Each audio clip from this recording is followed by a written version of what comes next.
Hindi lang mga tao at ari-arian ang sinagip sa gitna ng malawakang pagbaha kahapon.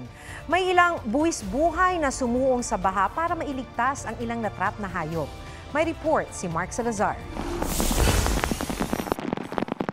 Sa gitna ng magdamagang buhos ng ulan at mabilis na pagtaas ng baha, kabi-kabilang rescue operations ang ikinasa, pero di lahat ng tawag ng saklolo napapakinggan.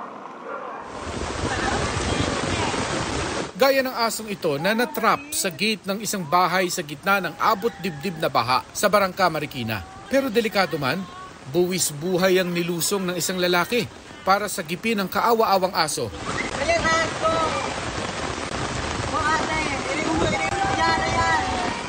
Tila may pumulupot pang tali sa aso na agad naman tinanggal ng Good Samaritan.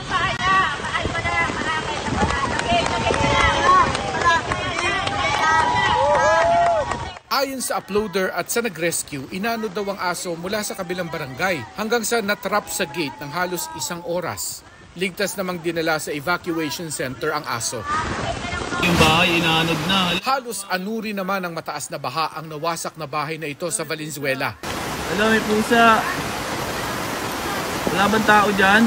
Sa gitna niyan, isang pusa ang makikitang natrap sa gilid ng bahay. Inanod na la, yung pusa kawawa. Makapigil hininga nitong tinalon ng yero ng bahay para makaligtas. Nasa isang punto ay muntik pang madulas at mahulog sa rumaragasang baha. Ayon sa uploader, nailigtas naman daw ang pusa at humupa na rin ang baha sa kanilang lugar. Sa kasagsagan naman ng baha sa Rosario, Pasig, pinatunayan ng ilan ang kampanyang No Pets Left Behind. Para mailigtas, isinakay na ng pet owners na ito ang ilang aso habang sinusuong ang abot baywang na tubig.